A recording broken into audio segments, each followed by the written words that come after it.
Radio La Clave 92.9, tu nueva número uno. 9 de la mañana con 38 minutos, seguimos conversando, estábamos escuchando, de hecho, mientras escuchamos la canción, los comerciales también, al abogado Roberto Celedón a propósito de todo este caso. Viene además con todo escrito lo que significa las posiciones judiciales. Esto es un caso largo, ha estado representando a Enrique Villanueva desde lo que decimos y hay que reconstruir. Por eso le preguntábamos a Enrique para que nos fuera armando un poco la historia para ir entendiendo todo esto. Enrique Villanueva, que recién conoce un fallo, lo conoció la semana pasada, de la Corte Suprema, que revierte la condena a cadena perpetua por el caso del asesinato de Jaime Guzmán que había dictado la Corte de Apelaciones. Roberto, ¿por qué usted se decide? Pero Pancho, ¿tú querías decir algo? No, dale nomás. Ya, es que yo me quedé con una frase de Enrique que le quería preguntar a Roberto, pero la dejamos para más adelante. Ya, siga nomás. Lo que pasa es que le quería preguntar a Roberto, ¿por qué decidió representar a Enrique Villanueva en todo este proceso judicial? Mira, fue una casualidad de la vida, digamos.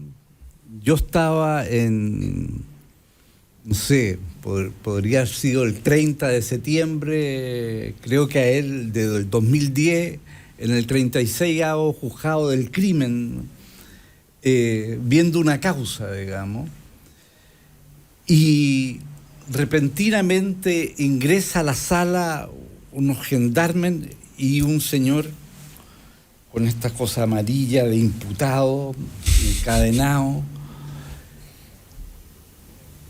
Suspendió ese ingreso sorpresivo, suspendió la conversación con la actuaria. Yo tiendo a saludar a la persona que ingresa, al imputado. Me recordó, no sabía quién era en ese instante, pero me recordó una situación personal, digamos, porque yo estuve preso en el tiempo de la dictadura. Y cuando me trasladaban a la fiscalía, me trasladaban encadenado también. Entonces me impresionó. Y tendí a mover la cabeza, digamos. Él también movió la cabeza. Y fue en ese instante, le pregunto a la actuaria, ¿quién es? Entonces me dijo, no tengo idea. Pero agrega está aquí el ministro Carroza. Entonces yo asocio con la información pública de que... Pero a Enrique Villanueva no lo ligaba todavía con el Enrique Villanueva que yo conocí en la cárcel pública. Estuvimos en el mismo tiempo preso, él en la causa Bachelet, yo en otra causa, pero similar. Él era suboficial, yo era un poco más antiguo que él, no mucho más, pero algo más. Yo tenía 26 años en aquella época. ¿Y en ese momento se conocieron, conversaron, se vieron o...? ¿Sí? En la cárcel, ¿En la sí. cárcel? Ya. En la cárcel, sí. Había un grupo muy grande de la FACH. Estaban dos generales, el general Bachelet, el general Poblete, habían coroneles, Ominami, entre otros, el padre de Carlos, el coronel Miranda, muchos comandantes, el capitán Raúl Vergara... Y había muchos suboficiales, había una gran cantidad de gente. Perdón, ¿y eso qué año? El 73. El mismo, o sea, ya. 73, 74, 75. Ya. Yo estuve hasta el 75 preso. Bueno, entonces yo dije, debe ser este Enrique Villanueva. Y dije... Esto es una casualidad que no es tan casual. Me están poniendo en el camino a Enrique. Pero yo me dije, yo no lo voy a defender si él tiene algún grado de responsabilidad en la muerte de Jaime Guzmán. Porque Jaime Guzmán a la vez fue compañero de escuela mío. Él iba un curso más arriba que yo. Y yo lo respetaba mucho como estudiante. En tiempo de... Fui el tiempo de la Reforma, éramos completamente en posiciones contradictorias, pero él era un derechista y tradicionalista distinto al resto, digamos. Era mucho más sencillo, más asequible, etcétera. Tuvimos siempre una muy buena relación. Yo, por respeto a un ex compañero de escuela, no voy a defender a alguien que se le imputa el asesinato. Y empecé a recibir por correo electrónico información sobre Enrique, que firmaba una señora Patricia. Y después de recibir unos 3 o 4, decidí responderle, digamos. Entonces a ella le cuento lo que me pasó el día 30 de septiembre, si mal no recuerdo, en que apareció este señor imputado, y le dije que en lo que pudiese colaborar por la verdad, digamos, porque ella en los mail electrónico decía que era inocente, en lo que pudiese colaborar. Y a los días después recibo una llamada telefónica y me reuní con su abogado en ese momento, que era Irán Villagra.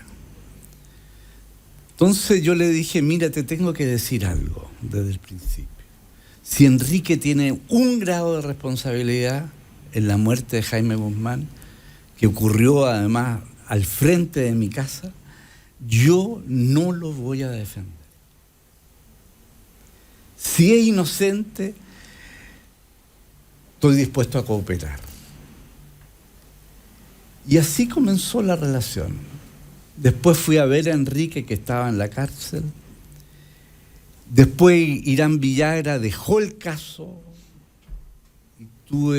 En ese instante yo tuve que tomar la responsabilidad de asumir el caso. Gracias. Y yo lo escribí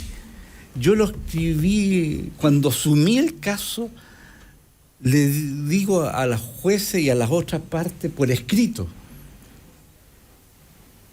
cómo conocí a Enrique en la cárcel, que conocía y le tenía respeto, relación de afecto a Jaime Guzmán, aunque discrepaba profundamente con él, sobre todo como católico, digamos. Yo no acepto lo que hizo la gente perteneciente al gremialismo y que se organiza a través de la UDI, en su actitud frente a la dictadura. Lo encuentro indignante, vergonzoso. Pero tampoco acepto la violencia como método de acción política, digamos. Y el asesinato, una cosa es la confrontación de dos grupos armados y otra cosa es el asesinato planificado, vil, contra una persona que está desarmada. Eso tampoco no lo puedo aceptar. Sí puedo comprender algo que está en el derecho en el que uno se forma, que es el derecho de rebelión contra la opresión, contra la dictadura, digamos. Y en ese contexto yo contextualizo al Frente Patriótico. Y en ese contexto yo políticamente puedo valorarlo, que un grupo de chilenos se haya organizado y enfrentado a un gobierno militar, a las fuerzas militares. Creo que es un signo positivo de nuestro pueblo, digamos, de que no se amedrenta, no se acobarda frente a una situación de opresión por las armas, pero también tiene que tener ética la lucha armada. Bueno, en definitiva, yo asumo la defensa Enrique me dice que no tienen nada que ver. Y yo investigo porque empiezo a conocer. Yo de la historia del Frente Patriótico y de la historia interna no tengo idea. No tenía idea. ¿Cuánto de cierto hay en la frase que dice hace un rato Enrique, Roberto, respecto de que el caso se reabre por intervención gubernamental, básicamente? Es la misma convicción a la que llega un abogado que después tiene que ir a una corte supuestamente intervenida por el gobierno, digamos, para que se pueda reabrir. Y ¿cuánto de la mano del gobierno de turno y de la misma UDI veía usted en la sentencia a cadena perpetua? Mira,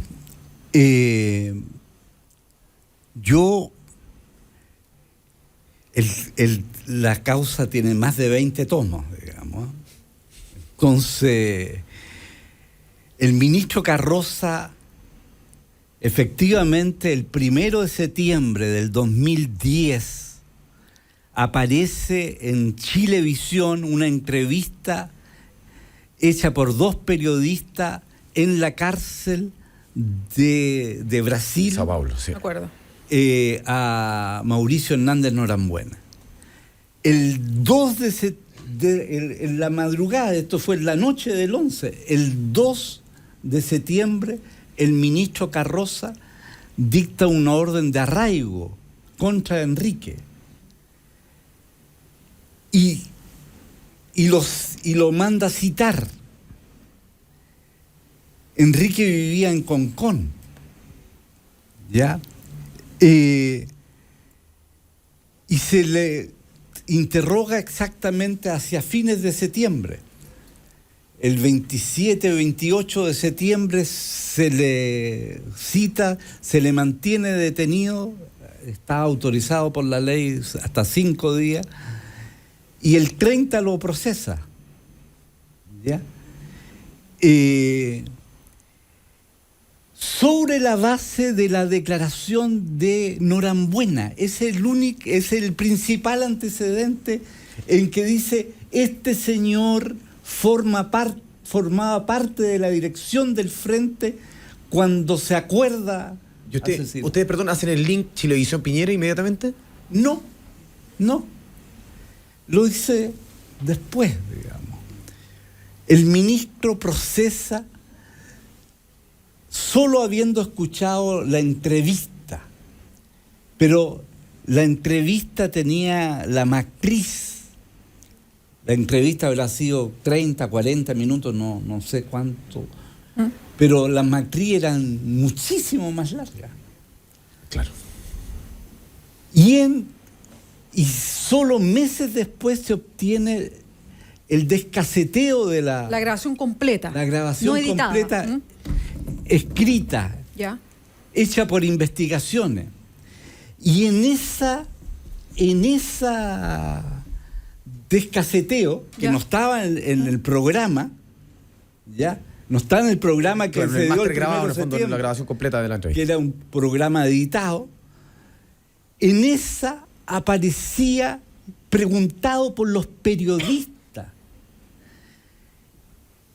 la referencia a que había sido visitado, es así como muy en familia, entre los 2 periodistas y en Mauricio Hernández Norambuena. Oye, ¿y qué te pareció que te haya venido a ver Luis Hermosilla? Y por lo que uno lee ¿en la transcripción? En la transcripción, Hernández Norambuena se desconcierta, trata de decir, no, sí, pero nosotros sabemos, etcétera. Ahí, por primera vez, tenemos una prueba fehaciente. Y Luis Hermosilla estuvo en mayo o en junio, no sé, en la cárcel. Y de ahí se origina cuál es en la UDI, en el gobierno de Piñera había empezado que cómo es posible que no hay nadie en preso. Bueno, la verdad es que había habido un proceso, había gente condenada, otra cosa es que se escaparon. Sí. Cuando se habla de que no ha habido justicia en el caso Guzmán, sí hubo justicia, lo que pasa es que se fueron en helicóptero. Claro. Roberto, por cómo, yo entiendo cuando usted nos va contando específicamente todo esto, pero yo quiero saber por qué con estos antecedentes las distintas, a ver, lo voy a plantear así, yo sé que jurídicamente a lo mejor no corresponde, pero ¿por qué esta mirada tan distinta del camino de la justicia? ¿Por qué pasa una cosa con Carroza, después la Corte de Apelaciones y después la Corte Suprema? Aquí nosotros denunciamos y yo me vine a dar cuenta como abogado cuando lo acusan desde un punto de vista procesal. ¿Ya? Una cosa es cuando lo procesan, que en septiembre, 30 de septiembre, 1 de octubre del 2010, 2 años después lo acusan. Y me llama la atención que lo acusa una fiscal judicial y no el juez, como era en el Código de Procedimiento Penal. Y se invoca la Ley de Seguridad del Estado, la Ley de 8.927, como título para que la fiscal judicial, un auxiliar de la justicia, acuse. Entonces, yo me fui a investigar esto hecho. Y se estaba aplicando, y se aplicó a Enrique hasta el último momento. Por eso nosotros vamos a recurrir y vamos a denunciar esta situación a la Comisión Interamericana de Derechos Humanos. Se le aplica a Enrique la Ley de Seguridad del Estado y la Ley sobre Conductas Terroristas vigente al 1 de abril de 1991, el día en que se asesina a Jaime Guzmán. En circunstancia que estas dos leyes, desde un punto de vista procesal y de fondo, pero procesal, es sustantivamente modificada y en algunas de sus disposiciones derogada el 31 de mayo del 2002. Y hay un principio en derecho, que la ley procesal rige in actum. O sea, no tiene espera. Si se derogó o se modificó, eso empieza a regir in actum.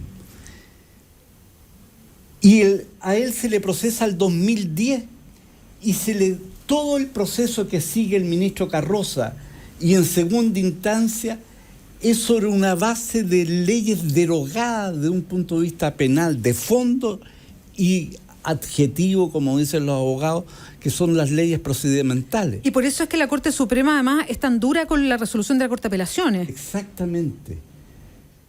Hay por decirlo así, una voz de censura, un voto censura. Sí.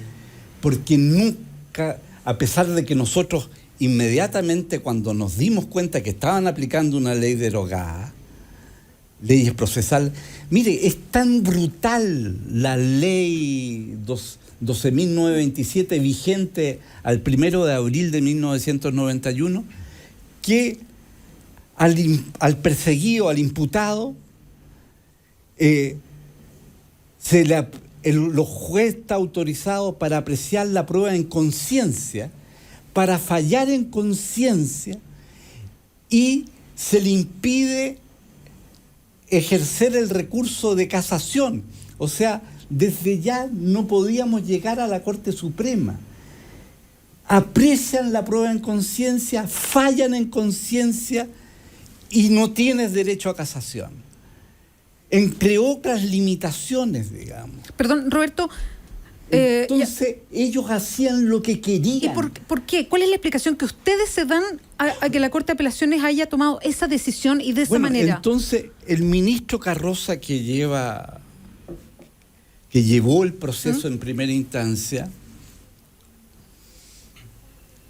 bueno, yo no tengo ideas a qué presiones puede haber estado sometido. No, yo tengo mucho respeto por el ministro Carroza, lo he conocido en otras causas y sinceramente le tengo aprecio y respeto.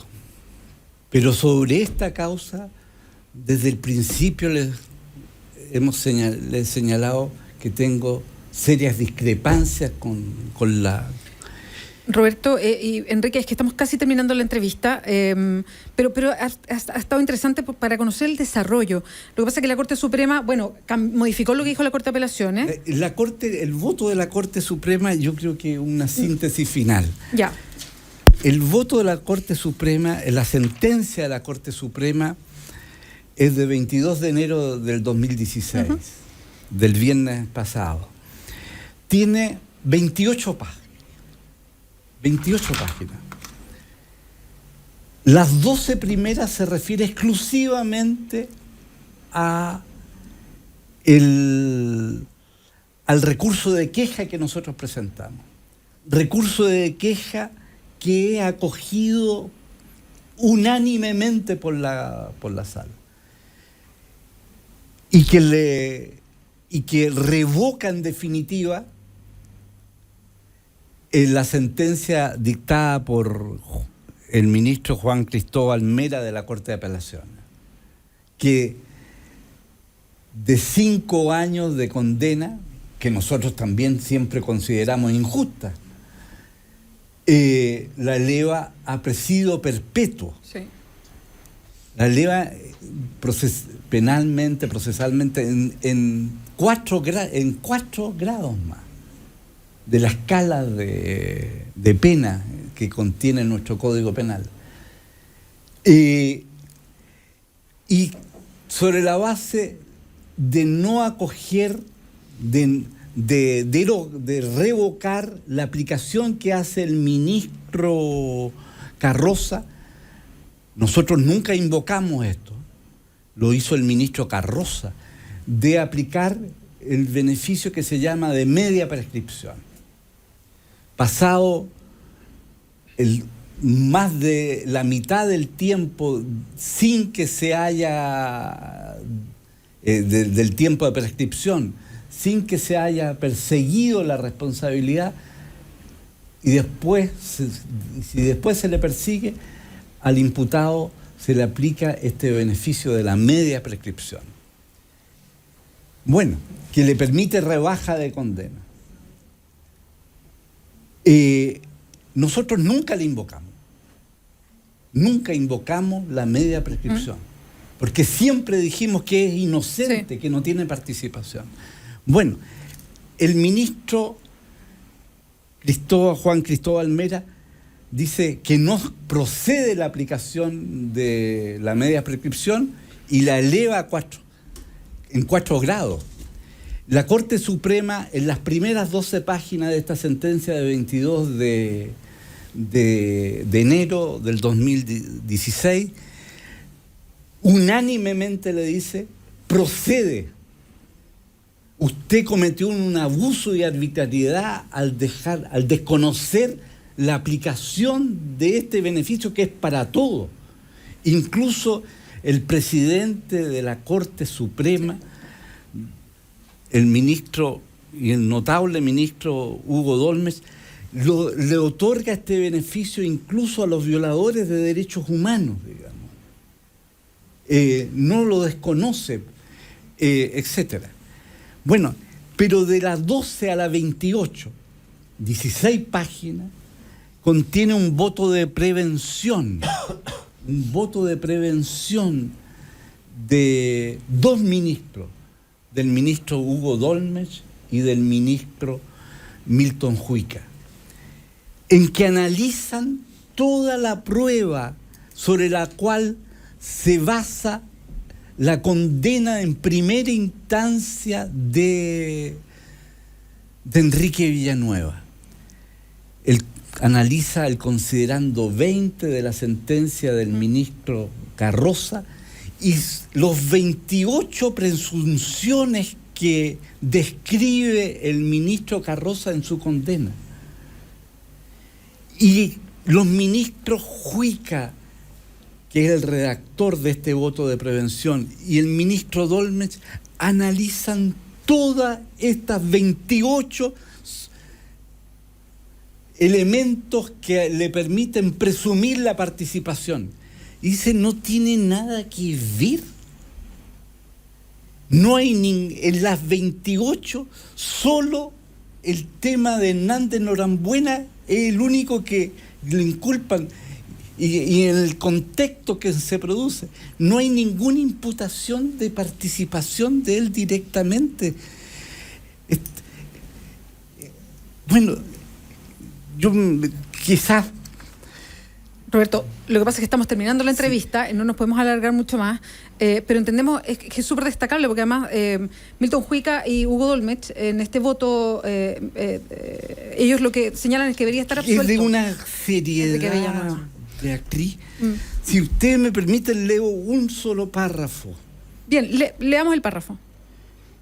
Está en la página 13, número 2, que en este contexto parece a los previnientes, a los ministros que dictan el voto de previsión, que solo bajo el régimen de un sistema inquisitivo, exagerado en grado sumo por la ley procesal, aparecen en la dictación de la sentencia que se impugna condenatoria del recurrente Villanueva Molina omisiones y errores que no se compadecen con el deber de una fundamentación racional y lógica de un veredicto que sirva para determinar la autoría de un hecho tan grave y con antecedentes que no logran convencer con el grado de suficiencia que exige el artículo 456 bis del Código de Procedimiento, en cuanto a que una condena solo es admisible si el tribunal que juzgue haya adquirido la convicción de que realmente se ha cometido un hecho punible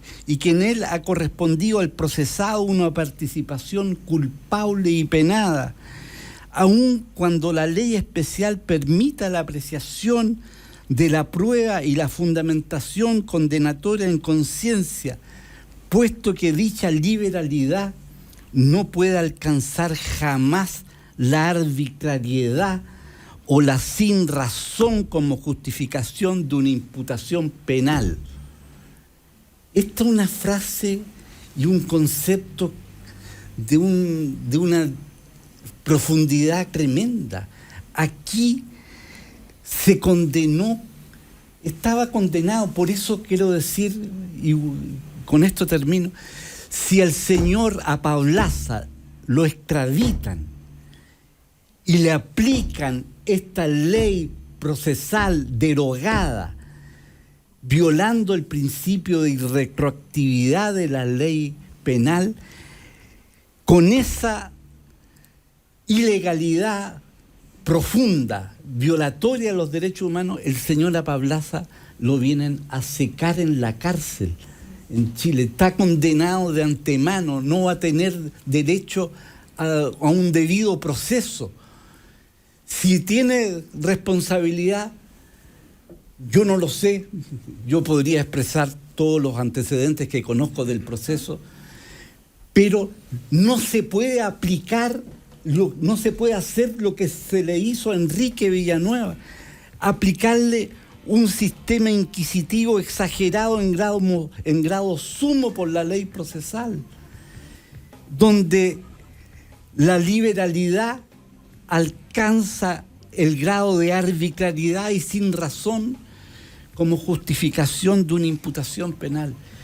Nosotros, como país democrático, no podemos aceptar de que a ningún chileno, ni de que a ninguna persona se le aplique una ley procesal derogada, tremendamente arbitraria, y que solo sobre la base y abuso de esa ley puede hacer el ministro lo que quiera, como lo hizo Mera en la Corte de Apelaciones, y es lo que le reprocha unánimemente la sala penal al señor Mera.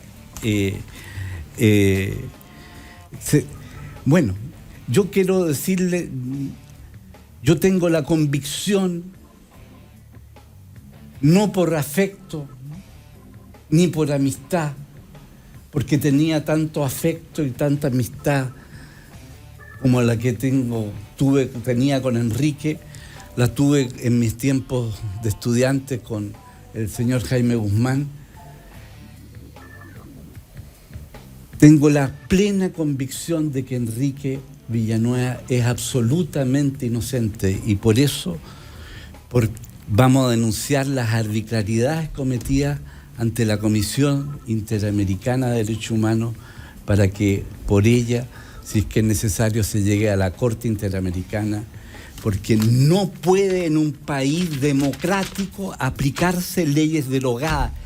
Esto es violar expresamente la Convención Americana de Derechos Humanos, el Pacto Internacional de Derechos Civiles y Políticos, la Declaración Universal.